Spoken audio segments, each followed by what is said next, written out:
الحمد لله رب العالمين والعاقبة للمتقين الصلاة والسلام على رسوله الأمين خاتم النبيين وعلى آله وصحبه أجمعين أما بعد فأعوذ بالله من الشيطان الرجيم بسم الله الرحمن الرحيم قال رسول الله صلى الله عليه وآله وصحبه وسلم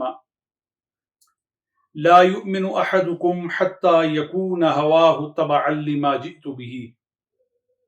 أو كما قال عليه الصلاة والسلام۔ مشاہدین و مستمعین،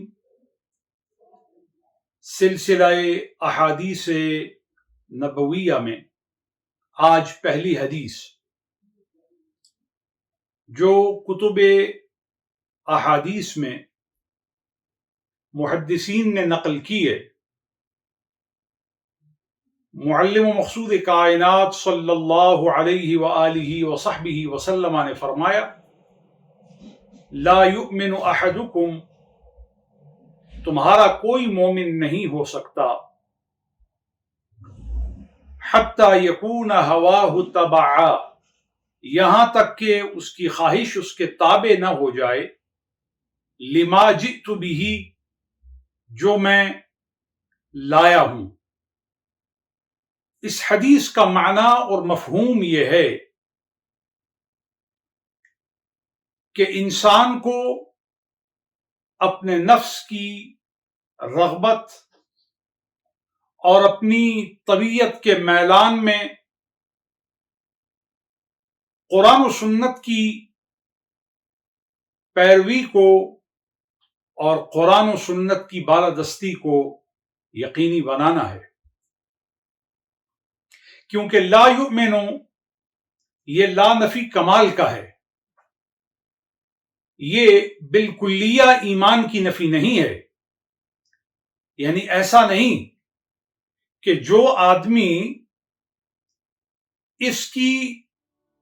دلالت صحیحہ کے لیے اپنی زندگی کے ان امور کو اس قالب میں ڈھال نہیں پاتا، وہ بالکل مومن ہی نہیں۔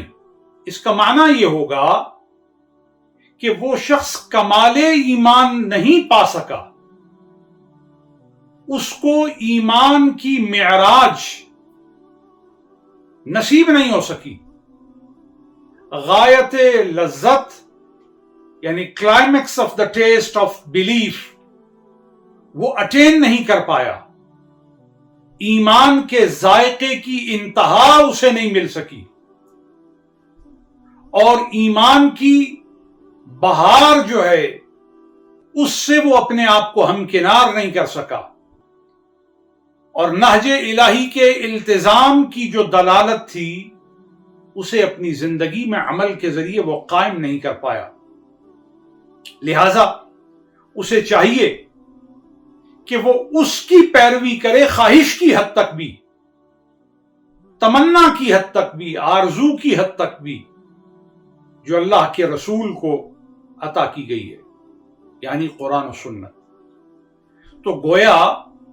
ایک مومن کی زندگی عملی طور پر کس حد تک قرآن و سنت کی آئینہ دار ہوگی، حدیث کے الفاظ بتاتے ہیں، عملی زندگی سے آگے بڑھ کر کے ایک مومن کی زندگی کی خواہش کی حد تک بھی قرآن و سنت کی جو لزوم کی صورت ہے کہ آپ کی خواہشات میں بھی کوئی چیز اس وقت تک خواہش کی شکل اختیار نہ کرے جو قرآن و سنت سے متصادم ہو،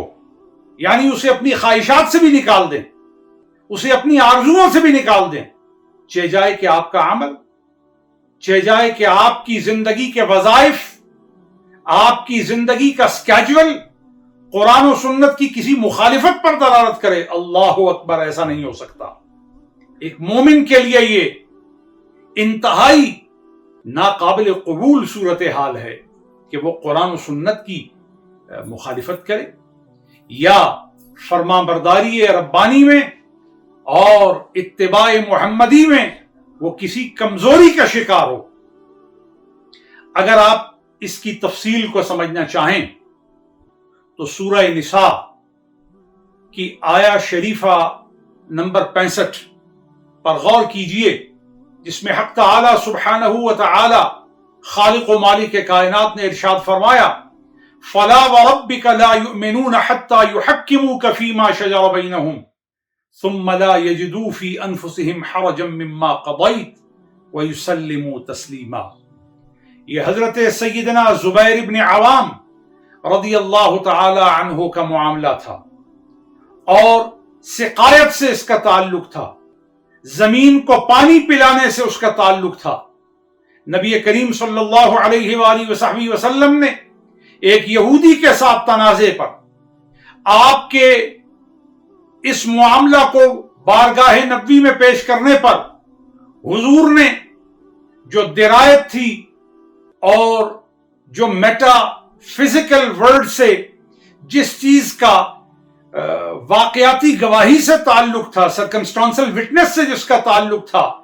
اس کی بنیاد پر حضرت زبیر رضی اللہ تعالی عنہ کے حق میں آپ نے فیصلہ کیا۔ تو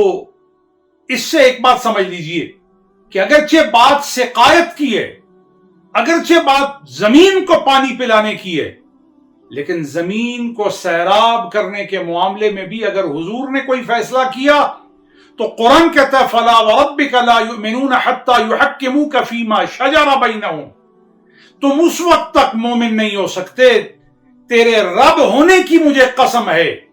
لا یؤمنون حتی یحکموک فیما شجر بینہم، کہ یہ اہل ایمان اپنے کسی بھی تنازع میں، چاہے وہ دین کا تنازع ہو یا دنیا کا تنازع ہو، ظاہری تنازع ہو یا باطنی تنازع ہو یا زندگی کے کسی بھی معاملے سے تعلق رکھنے والا معاملہ ہو، اس میں جب تک حضور کو حاکم نہ بنائیں اور حضور کا جو فیصلہ ہے اس کو سچے دل کے ساتھ، کھلے دل کے ساتھ، فرحت و انبساط کے ساتھ قبول نہ کر لیں، اس وقت تک کمال ایمان نصیب نہیں ہو سکتا۔ تو لہٰذا اس حدیث شریف کی روشنی میں ہمیں یہ بات سمجھنا ہے کہ مومن کو اپنی زندگی کا نصب العین قرآن و سنت کے اتباع کو بنانا ہے، اور اس کا معنی یہ ہے